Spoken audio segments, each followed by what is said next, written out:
السلام علیکم ورحمۃ اللہ وبرکاتہ۔ رب اشرح لی صدری ویسر لی امری واحلل عقدۃ من لسانی یفقہوا قولی۔ من کان یرید حرث الآخرۃ نزد لہ فی حرثہ ومن کان یرید حرث الدنیا نؤتہ منہا وما لہ فی الآخرۃ من نصیب۔ جو کوئی آخرت کی کھیتی چاہتا ہے ہم اس کے لیے اس کی کھیتی میں اضافہ کریں گے، اور جو کوئی دنیا کی کھیتی چاہتا ہے اسے ہم اس میں سے کچھ دے دیں گے، اور آخرت میں اس کے لیے کوئی حصہ نہیں۔ ہم سب جانتے ہیں کہ موت ایک اٹل حقیقت ہے، یہ بات ہم جانتے تو ہیں، لیکن اس کے باوجود ہم اسے سنجیدگی کے ساتھ نہیں لیتے کہ ہم نے مرنے کے بعد دوسری دنیا میں جانا ہے جہاں ہمارے اعمال کا حساب ہوگا۔ اس دنیا میں رہتے ہوئے ہم دنیا کے کاموں اور کامیابیوں کو ہی ترجیح دیتے ہیں، موت کے بعد یہ ساری صورتحال بدل جائے گی۔ انسان کو دنیا کے کسی کام اور کسی کامیابی سے کوئی دلچسپی نہ ہوگی، وہاں ایک ہی بات اس کے لیے نہایت اہم ہوگی کہ اللہ کی ناراضگی سے آج کیسے بچا جائے۔ اس بات کا پچھتاوا زیادہ ہوگا کہ میں نے آج کے اس دن کی تیاری کیوں نہ کی، یہاں کے لیے کچھ سامان کیوں نہ تیار کیا۔ دنیا کی زندگی میں بہت سے لوگ پریشانی کے وقت ساتھ کھڑے ہو جاتے ہیں، لیکن وہاں تنہا اکیلے ہی ساری صورتحال کا سامنا کرنا ہوگا۔ عقل مند وہ ہے جو آج کے دن میں کل کی تیاری کرے، جو کام بھی کرے اسے آخرت کو مد نظر رکھتے ہوئے کرے۔ آخرت کا چاہنے والا ہر کام آخرت کی نیت سے ہی کرے گا، اور دنیا کا پرستار دنیا ہی کے لیے، جبکہ یہ ایک حقیقت ہے کہ آخرت کا ثواب دنیا کے بدلے سے بہتر ہے۔ آئیے ہم اپنا جائزہ لیتے ہیں کہ ہماری بھاگ دوڑ کس مقصد کے لیے ہے، کس نیت کے ساتھ ہے۔ تو اس آیت میں جو سورۃ الشورى کی آیت نمبر 20 ہے، اللہ سبحانہ وتعالی ہمیں یہ بتا رہے ہیں کہ جو شخص اپنے عمل کے ذریعے آخرت کا ثواب چاہتا ہے وہ اللہ کے حقوق ادا کرتا ہے، وہ بندوں کے حقوق ادا کرتا ہے، تو ہم اس کے عمل کو قبول کر کے اس کو اس کا اجر بڑھا چڑھا کر دیتے ہیں، نیکی کا ثواب بڑھا کر 10 گنا کر دیتے ہیں، اور 10 گنا کے بعد جتنا چاہتے ہیں اضافہ کر دیتے ہیں۔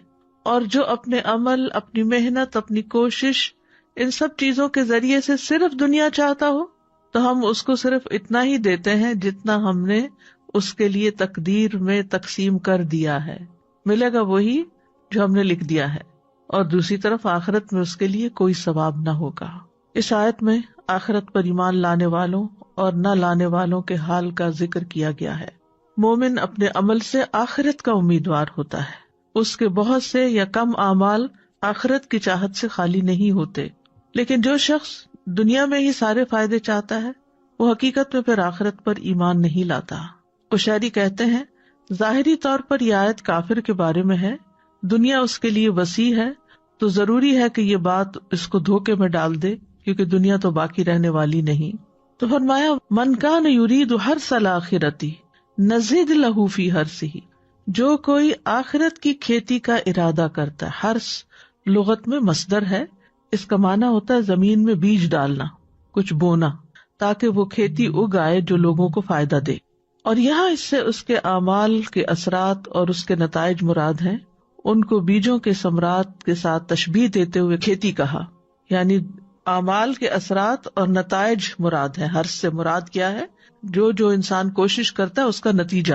تو من کان یرید حرث الآخرۃ، جو شخص آخرت کی کھیتی چاہتا ہے، یعنی اپنے عمل کا بدلہ آخرت کے ثواب کی شکل میں چاہتا ہے، اللہ کی رضا کا ارادہ رکھتا ہے، اللہ کے دیدار کا ارادہ رکھتا ہے، تو اللہ سبحانہ تعالیٰ انہی اعمال کو جن کا بدلہ دنیا میں بہت تھوڑا ملتا، وہ آخرت کے لیے کئی گنا بڑھا کر زیادہ عطا کرتا ہے۔ اور آخرت کی کھیتی کی اچھائی یہ ہے کہ وہ ایسی کھیتی ہے جس کو کئی گنا زیادہ بڑھا دیا جاتا ہے، اور اس میں برکت رکھی گئی ہے، اور اس کے اثرات اور افادیت اس کے مالک کے لیے باقی رہتے ہیں، دنیا کی کھیتی کے برعکس۔ کیونکہ دنیا کی کھیتی میں برکت نہیں دی جاتی، نہ اس میں کئی گنا اضافہ کیا جاتا ہے، نہ ہی دنیا کی کھیتی اپنے مالک کے لیے قائم رہتی ہے، اور موت آنے کی صورت میں یہ اپنے مالک سے ختم ہو جاتی ہے، یعنی ملکیت بھی ختم ہو جاتی ہے انسان کی، اور تمام کی تمام دنیا آخرت کے آنے پر ختم ہو جاتی ہے۔ تو حقیقت یہ ہے کہ دنیا میں انسان جتنی بھی محنت کر لے، ملنا اس کو وہ ہے جو اس کے نصیب کا ہے، اور اگر اس کے نصیب میں بہت بھی لکھا ہے تو بھی آخرت کے مقابلے میں وہ بہت قلیل ہے، کیونکہ والآخرۃ خیر و ابقیٰ، آخرت بہتر بھی ہے اور باقی رہنے والی بھی ہے، اور دنیا حقیر تر ہے اور ختم ہو جانے والی ہے۔ تو من کان یرید الحرث الآخرہ نزد لہ فی حرثہ، نزد لہ ہم زیادہ کر دیتے ہیں اس کی کھیتی میں، یعنی اس کے نتائج میں۔ مراد کیا ہے؟ یعنی اس کو مزید عبادت کی توفیق بھی ملتی ہے، اطاعت میں آسانی بھی ملتی ہے، خیر و بھلائی کے کام اور زیادہ وہ کرتا چلا جاتا ہے۔ اور ایک قول یہ ہے کہ آخرت کی کھیتی سے مراد اطاعت کے کام ہے، یعنی جو اطاعت کا کام کرتا ہے اس کے لیے ثواب بھی ہے۔ اور ویسے بھی کہتے ہیں نا کہ ایک نیکی دوسری نیکی کو دعوت دیتی ہے۔ جب انسان ایک اچھا کام کرتا ہے تو اس کو اس میں ایک خاص لطف آتا ہے، اور پھر وہ مزید اور کرنا چاہتا ہے اور کرنا چاہتا ہے، اور اس طرح اللہ سبحانہ تعالیٰ آخرت کے ساتھ ساتھ اس کو دنیا کے بھی کچھ فائدے دے دیتا ہے، لیکن اس کو نیکیوں کی مزید توفیق عطا فرما دیتا ہے، یعنی اس کے لیے خیر کے دوسرے دروازے کھل جاتے ہیں، اس کو کئی دوسرے نیک اعمال کی راہیں مل جاتی ہیں جو وہ پہلے نہیں کر رہا ہوتا، اور جتنا جتنا جس کا اخلاص ہوتا ہے اس کی کھیتی اتنی ہی زیادہ پنپتی ہے۔ لیکن یہ توفیق کس کو ملتی ہے؟ اسی کو جس کا ارادہ بہت مضبوط ہوتا ہے، جو صرف آرزو نہیں کرتا، عمل بھی کرتا ہے، کیونکہ جو آخرت کا ارادہ کرتا ہے اس کو اس کے لیے پھر اتنی ہی کوشش بھی کرنی چاہیے۔ وَمَنْ كَانَ يُرِيدُ حَرْثَ الدُّنْيَا نُؤْتِهِ مِنْهَا، اور جو دنیا کی کھیتی چاہتا ہے، یعنی اپنی محنت کا نتیجہ دنیا میں پھلتے پھولتے دیکھنا چاہتا ہے، تو ہم اس کو بھی اس میں سے دے دیتے ہیں، لیکن دنیا میں جتنا ملے گا وہ دنیا کی حیثیت کے مطابق ہی ہوگا، یعنی جو دنیا میں اس کے نصیب میں لکھا گیا ہے وہ اس کو مل جاتا ہے، لیکن آخرت میں وہ خسارہ اٹھائے گا۔ اس کے برعکس جو آخرت کے لیے کوشش کرتا ہے اس کو دنیا پہ مل جاتی ہے، لیکن آخرت میں جو اس کا حصہ ہے وہ کئی گنا زیادہ ہو کر مل جاتا ہے۔ پھر اسی طرح اس کا یہ معنی بھی کیا گیا ہے کہ جو اپنے عمل کے ذریعے دنیا کی خواہشات کو حاصل کرنے کا ارادہ رکھتا ہے تو ہم اس کو اتنا ہی دے دیتے ہیں جتنا ہم نے اس کے لیے دنیا کے ساز و سامان اور زینتوں میں سے مقدر کیا ہوتا ہے، کیونکہ اس کی غرض و غایت اور مقصود صرف دنیا تھی، اس نے آخرت کے لیے کچھ نہیں کیا تھا، نہ آخرت کے ثواب کی امید لگائی تھی اور نہ ہی آخرت کے عقاب سے کوئی اسے ڈر ہوا تھا۔ قتادہ کہتے ہیں اس کا مطلب یہ ہے کہ ہم اس کو اتنی مقدار میں دیتے ہیں جتنا اللہ نے اس کے لیے تقسیم کیا ہوتا ہے، جیسا کہ اللہ تعالیٰ کا فرمان ہے عجلنا لہ فیہا ما نشاء لمن نرید، ہم اس کو اس میں سے جلدی دے دیں گے جو چاہیں گے اس کے لیے، نؤتیہ منہا، تو اس میں سے اس کو دے دیں گے، یعنی جو وہ طلب کرتا ہے، جو وہ چاہتا ہے اس میں سے کچھ اس کو یہاں مل جائے گا، لیکن جو آخرت چاہتا ہے تو وہ کلا نمد ہؤلاء وہؤلاء من عطاء ربک، ہم ہر ایک کی مدد کرتے ہیں، ان کی بھی اور ان کی بھی، دنیا کے چاہنے والے کی بھی اور آخرت کے چاہنے والے کی بھی۔ وما لہ فی الآخرۃ من نصیب، اور آخرت میں اس کا کوئی حصہ نہ ہوگا، یعنی جس طرح ایک اچھی نیت رکھنے والے مومن کو اپنے اعمال کا آخرت میں کئی گنا بڑھا چڑھا کر بدلہ ملے گا، اس شخص کو جس نے صرف دنیا کے لیے کام کیا، جس کے پاس ایمان نہیں تھا یا ایمان کا دعویٰ وہ کرتا تھا لیکن نیت ساری دنیا ہی کے فائدوں پر تھی، تو اس کو وہاں پر کچھ بھی نہیں ملے گا، کیونکہ نہ اس کی کوشش آخرت کے لیے نہ اس کی نیت آخرت کے لیے، اور اس طرح آخرت میں کوئی نصیب نہیں، یعنی اس کا جنت میں کوئی حصہ نہیں۔ آخرت میں محرومی کی وجہ کیا ہے؟ کیونکہ وہ آخرت کے لیے کام نہیں کرتا تھا۔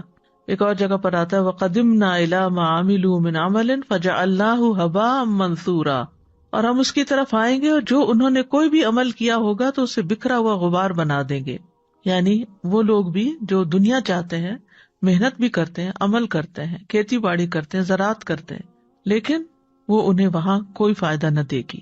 کھیتی کی مثال دینے میں ایک حکمت بھی ہے، اس لفظ پر اگر آپ غور کریں تو آپ کو سمجھ آئے گی کہ کھیتی کرنے والا اپنی کھیتی میں اور کاشتکاری میں اور شجرکاری میں ہلکان ہو جاتا ہے، وہ نہ دن دیکھتا ہے نہ رات دیکھتا ہے، دن کے وقت سخت دھوپ میں کام کرتا ہے، راتوں کی نیند قربان کر کے سخت سردیوں میں رات کے وقت کھیتوں کو پانی لگا رہا ہوتا ہے۔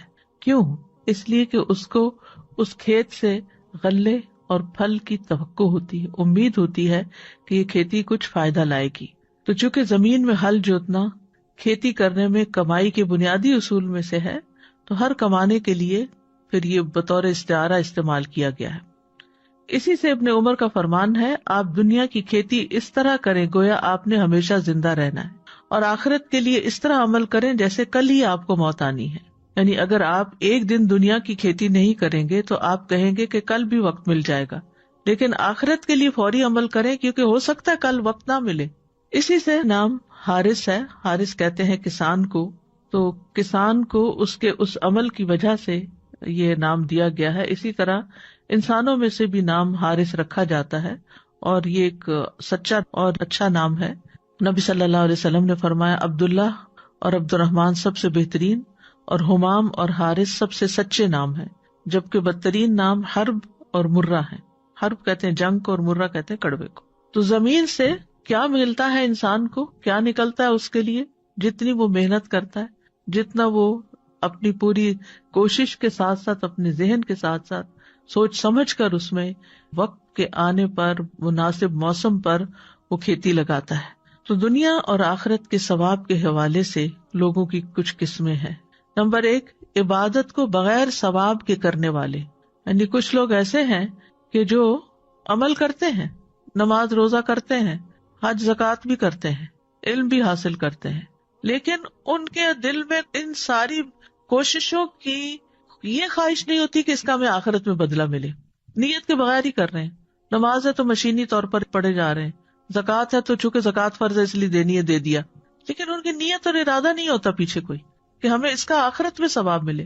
نمبر 2، عبادت کے کاموں میں آخرت کا ثواب اور دنیا کا بھی ثواب کا ارادہ رکھنے والے.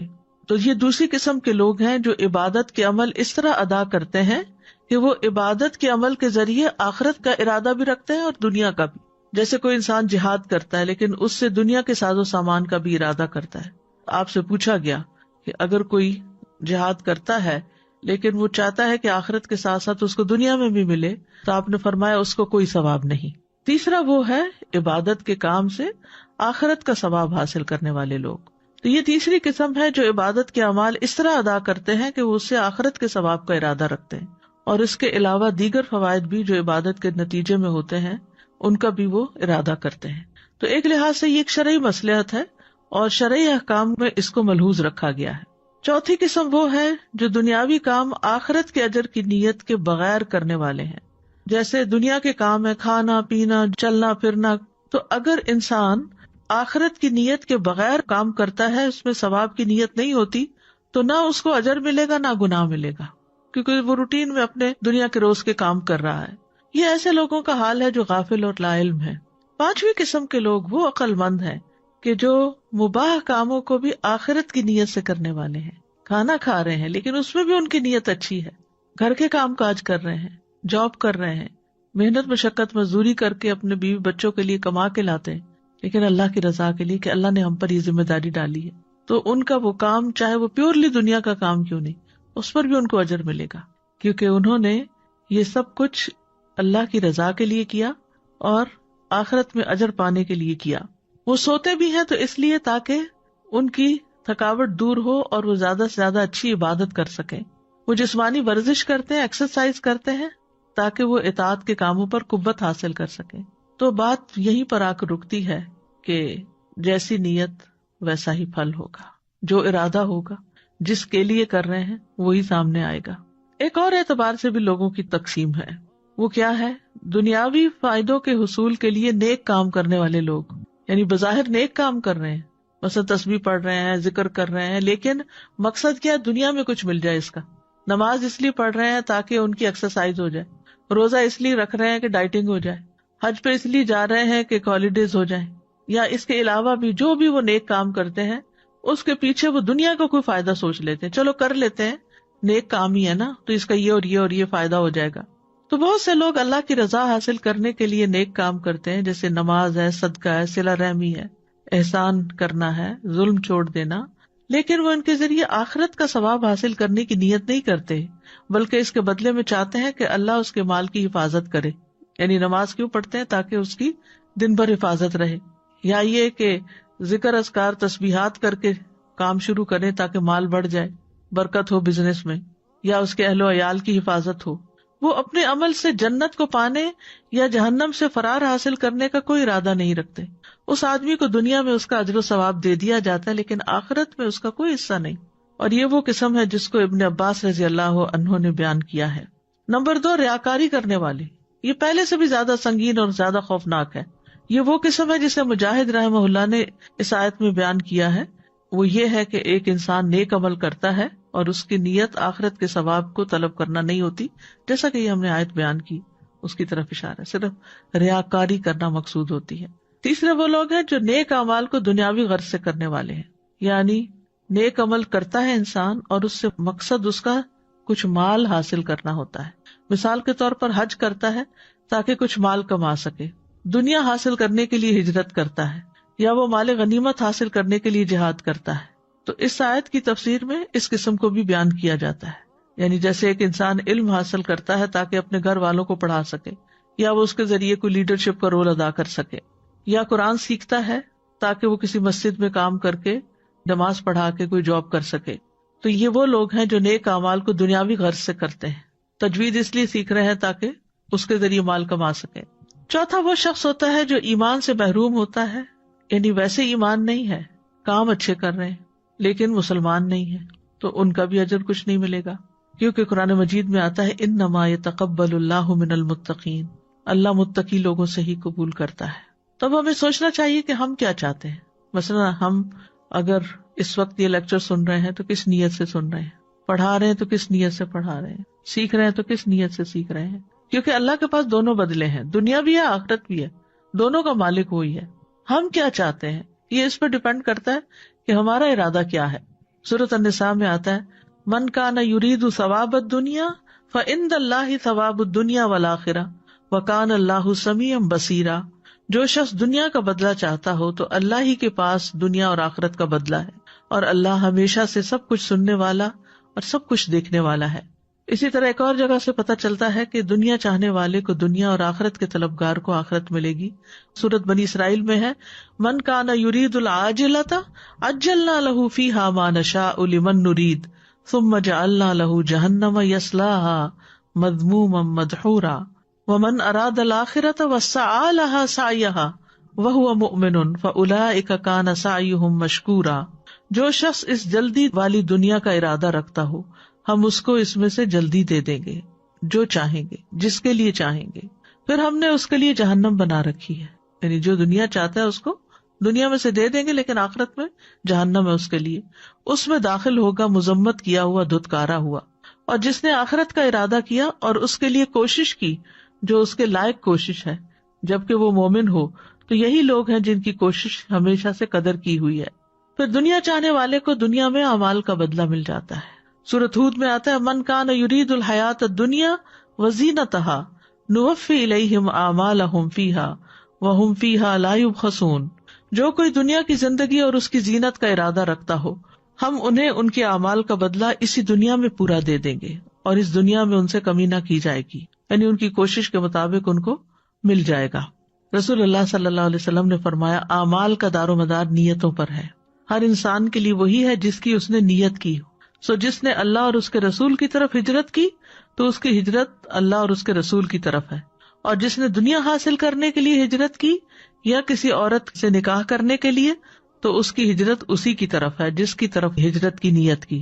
اسی طرح رسول اللہ صلی اللہ علیہ وسلم نے فرمایا اس امت کو عظمت اور رفعت، دین و نصرت اور زمین میں اقتدار کی خوشخبری دے دو، جو ان میں سے آخرت کا عمل دنیا کے لیے کرے گا اس کا آخرت میں کوئی حصہ نہ ہوگا، لیکن اگر آخرت کی نیت سے کریں گے تو دنیا بھی ملے گی اور آخرت بھی ملے گی، دونوں مل جائیں گی.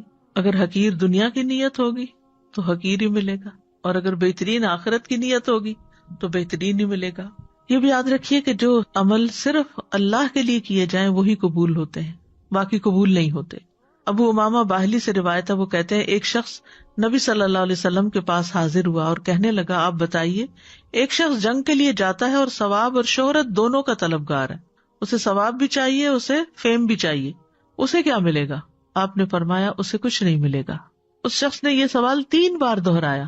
رسول اللہ صلی اللہ علیہ وسلم تینوں بار یہ فرما رہے تھے کہ اسے کچھ نہیں ملے گا. پھر آپ نے فرمایا اللہ صرف اس عمل کو قبول کرتا ہے جو خالص اس کے لیے کیا جائے اور اس کے ذریعے صرف اسی کا چہرہ مقصود ہو. اس کے برعکس دنیا داری کے لیے کیا گیا عمل ناقابل قبول ہے۔ رسول اللہ صلی اللہ علیہ وسلم نے فرمایا، بے شک اللہ تعالیٰ فرماتا ہے میں سب شریکوں سے بہترین ہوں، پس جس نے کسی کو میرے عمل میں شریک کیا تو وہ عمل اسی شریک کے لیے، یعنی میں نہیں لوں گا وہ۔ اے لوگوں، اپنے اعمال کو اللہ کے لیے خالص کرو، کیونکہ اللہ عز و جل خالص عمل کو ہی قبول کرتا ہے۔ اور یہ مت کہو کہ یہ چیز اللہ اور رشتہ دار کے لیے ہے، کیونکہ جو چیز رشتے کی خاطر کسی کو دی جاتی ہے تو وہ رشتے ہی کے لیے، اللہ کا اس میں کچھ حصہ نہیں۔ اور نہ یہ کہو کہ یہ چیز اللہ کے لیے اور تمہارے لیے، پس وہ تمہارے ہی لیے ہوگی، اللہ کے لیے اس میں کچھ نہیں ہوگا۔ مطلب کیا اس کا کہ اگر انسان کہے کہ میں تمہاری خوشی کے لیے یہ کر رہا ہوں اور اللہ کی خوشی کے لیے بھی کر رہا ہوں، تو بندے کی خوشی اگر اس کا دل چاہ تو وہ تو ہو جائے گا، لیکن اس کام میں پھر اللہ کی خوشی نہیں۔ جو کام اللہ کی خوشی کے لیے بس وہ اللہ ہی کی رضا کے لیے دل میں انسان کی نیت ہونی چاہیے۔ لیکن یہ ہے کہ جب آپ اللہ کو راضی کرنے کے لیے بندوں کے ساتھ احسان کرتے ہیں تو بندے واقعی راضی ہو جاتے ہیں، لیکن اگر آپ اللہ کو بھلا کر صرف بندوں کو راضی کرنے کے پیچھے چل پڑتے ہیں تو بعض اوقات بندے بھی راضی نہیں ہوتے اور اللہ تو ویسے ہی راضی نہیں۔ اسی طرح ایک ہی عمل مختلف نیتوں کی بنا پر قبول یا رد ہو جاتا ہے۔ رسول اللہ صلی اللہ علیہ وسلم نے فرمایا، گھوڑے 3 قسم کے ہیں، یہ ایک آدمی کے لیے باعث اجر ہیں، ایک آدمی کے لیے پردہ پوشی کا باعث ہے، اور ایک کے لیے بوجھ اور گناہ کا سبب ہے۔ وہ گھوڑے جو اس کے مالک کے لیے اجر کا سبب ہیں تو ان کا مالک وہ آدمی ہے جو انہیں اللہ کے راستے میں پالتا ہے، اچھی نیت سے تیار کرتا ہے۔ تو یہ گھوڑے کوئی چیز اپنی پیٹ میں نہیں ڈالتے مگر اللہ اس کی وجہ سے اس کے لیے اجر لکھ لیتا ہے۔ جیسے آپ اللہ کے راستے میں اپنی گاڑی لے جا رہے ہیں اور اس میں پیٹرول ڈلواتے ہیں صرف اس لیے کہ اللہ کی رضا ہو، اس کو بوجھ نہیں سمجھتے، تو وہ اللہ ہی کے لیے ہے۔ لیکن اس کے برعکس اگر دنیا کے مقاصد ہیں تو پھر دنیا کے لیے، اور اگر انہیں وہ چراگاہ میں چراتا ہے تو وہ کوئی چیز بھی نہیں کھاتے مگر اللہ اس کے لیے ان کے لیے اجر لکھ لیتا ہے۔ اگر وہ انہیں کسی نہر سے پانی پلاتا ہے تو پانی کے ہر قطرے کے بدلے جسے وہ پیٹ میں اتارتے ہیں اس کے لیے اجر ہے۔ حتیٰ کہ آپ نے ان کے پیشاب اور لید کرنے میں بھی اجر کا تذکرہ کیا۔ اور اگر یہ گھوڑے 1 یا 2 ٹیلوں کا فاصلہ دوڑیں تو اس کے لیے ہر قدم کے عوض جو وہ اٹھاتے ہیں اجر لکھ لیا جاتا ہے۔ سبحان اللہ، یعنی اجر کی قسمیں آپ دیکھیں۔ ایک گھوڑا جو اللہ کے راستے میں آپ نے دیا، پھر وہ کھائے، وہ پیے، وہ پیشاب کرے، وہ چلے دوڑے، وہ کچھ بھی کرے، وہ ایک قطرہ بھی پانی پیے تو وہ پانی پلانے کا بھی اجر آپ کو مل رہا ہے۔ پانی وہ پی رہا ہے، اجر آپ کو مل رہا ہے۔ دانا وہ کھا رہا ہے، اجر آپ کو مل رہا ہے۔ دوڑ وہ رہا ہے، تھک وہ رہا ہے، اجر آپ کو مل رہا ہے۔ یعنی اس کے ریشے ریشے کے ساتھ آپ کے لیے اجر لگ جاتا ہے، اور اس سے پتہ چلتا ہے کہ اچھی نیت کی برکت کتنی زیادہ ہوتی ہے۔ اور وہ انسان جس کے لیے باعث پردہ ہے تو یہ وہ آدمی ہے جو انہیں عزت و شرف اور زینت کے طور پہ رکھتا ہے، اور تنگی آسانی ہر حال میں ان کی پشتوں اور ان کی پیٹھوں کا حق نہیں بھولتا، یعنی ان کا خیال رکھتا ہے، اس کے لیے بھی کچھ نہ کچھ اجر ہوگا۔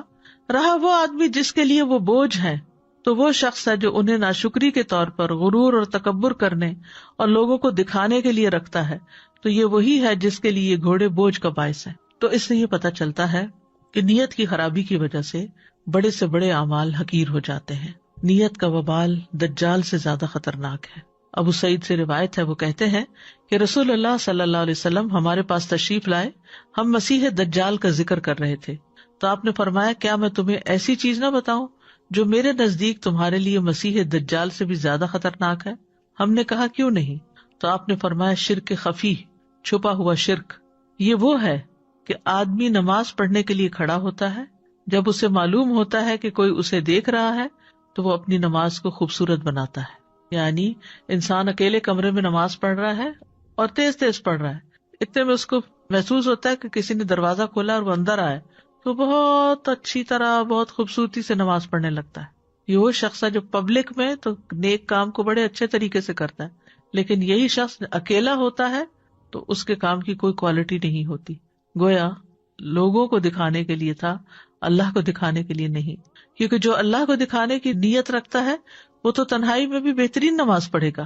دنیا میں بڑے سے بڑے کیے جانے والے کام اگر آخرت کی نیت سے نہیں تو کچھ بھی فائدہ نہ ہوگا۔ ابن جدعان اسی طرح ہشام بن مغیرہ صلہ رحمی کرتا تھا، مہمانوں کی میزبانی کرتا تھا، غلاموں کو آزاد کرتا تھا، کھانا کھلاتا تھا۔ اگر وہ اسلام کا دور پاتا تو مسلمان بھی ہو جاتا۔ تو ام سلمہ کہتی ہے، میں نے نبی صلی اللہ علیہ وسلم سے کہا کہ کیا یہ اعمال اس کو فائدہ دیں گے؟ آپ نے فرمایا نہیں، وہ تو دنیا کے لیے دیتا تھا، اور دنیا میں ہی اس کا چرچا اور اس کی تعریف چاہتا تھا. اس نے ایک دن بھی نہیں کہا تھا رب اغفر لی خطیئتی یوم الدین، اے میرے رب بدلے کے دن میری خطاؤں کو معاف کر دینا.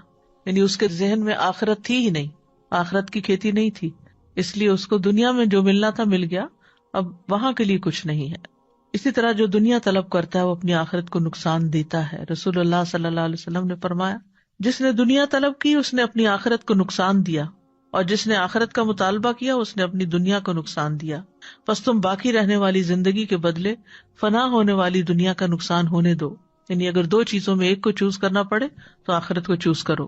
رسول اللہ صلی اللہ علیہ وسلم نے فرمایا جب اللہ عز و جل اولین و آخرین کو اس دن جمع فرمائے گا جس میں کوئی شک و شبہ نہیں، تو ایک منادی آواز لگائے گا، جو شخص کسی عمل میں اللہ تبارک و تعالیٰ کے لیے شریک ٹھہراتا ہو اسے چاہیے کہ اس کا ثواب بھی اللہ عز و جل کے علاوہ سے طلب کرے، کیونکہ اللہ عز و جل تمام شرکاء سے زیادہ شرک سے بے نیاز ہے.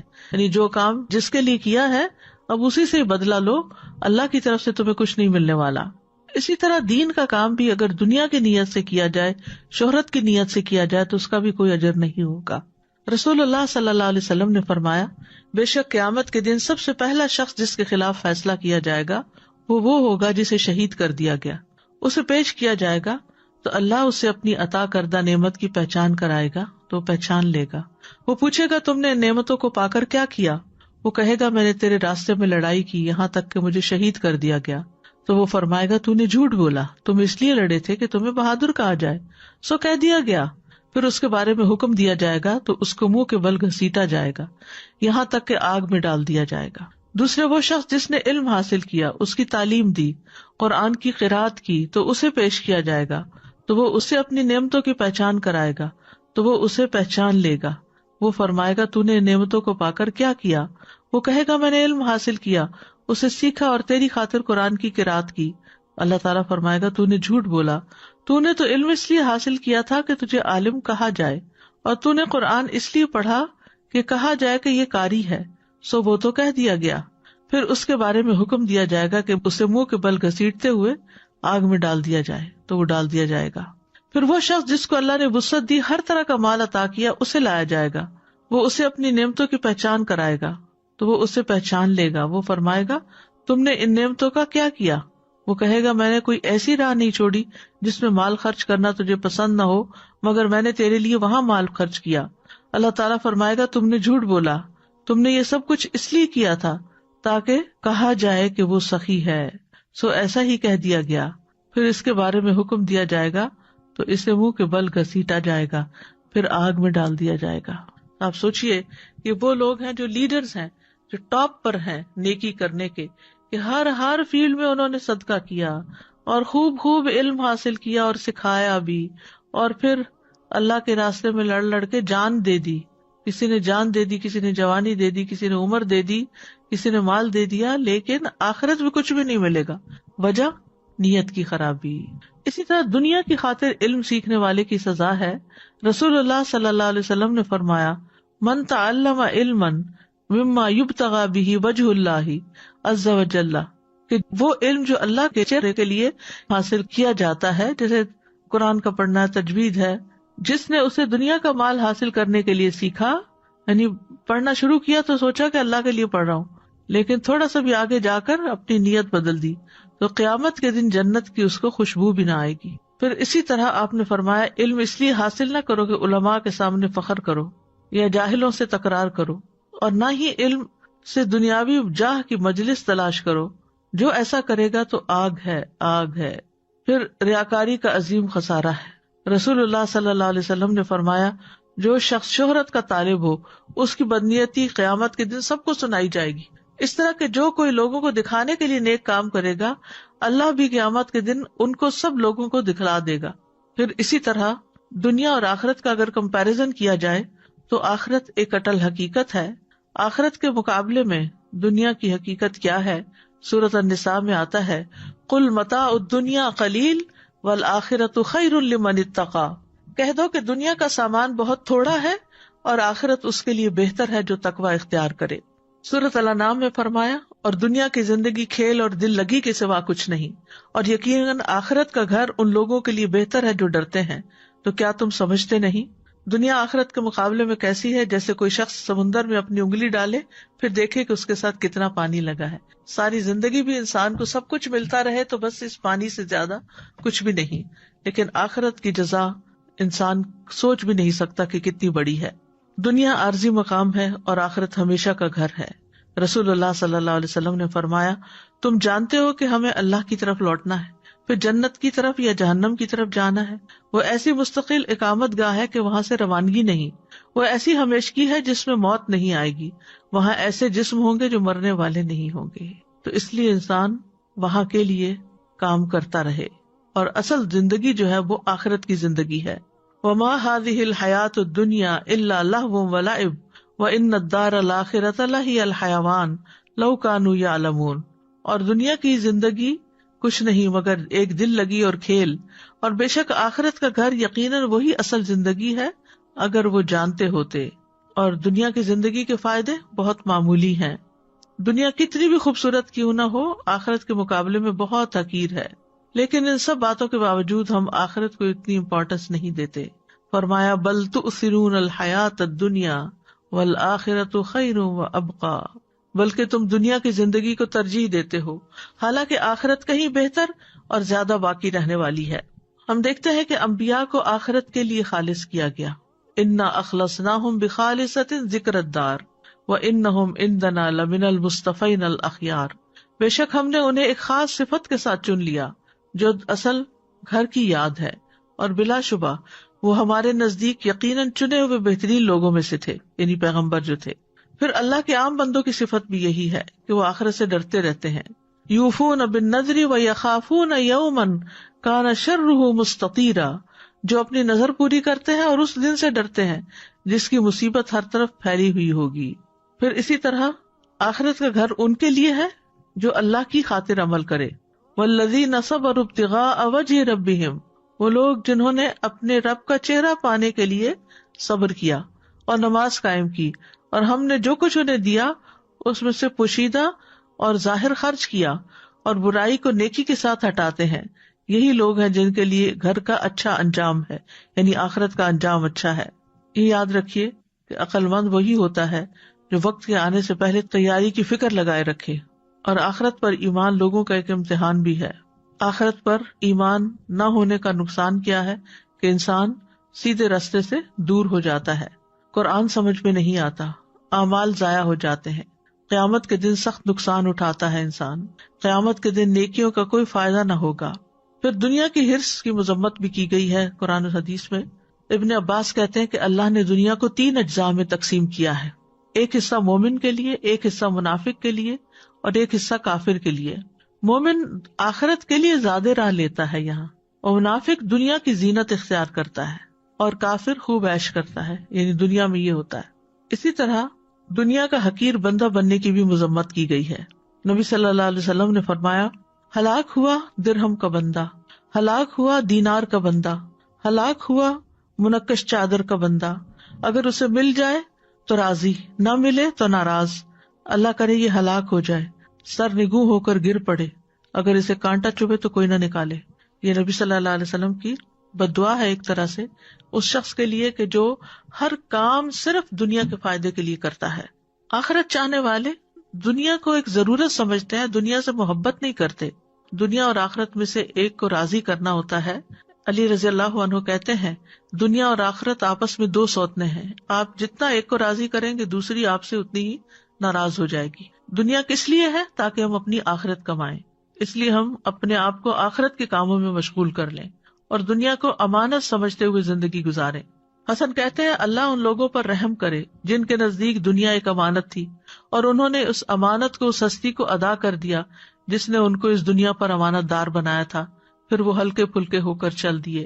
ابو سلیمان کہتے ہیں، دنیا کی خواہشات سے صبر صرف وہی کر سکتا ہے جس کے دل میں وہ چیز ہو جو اسے آخرت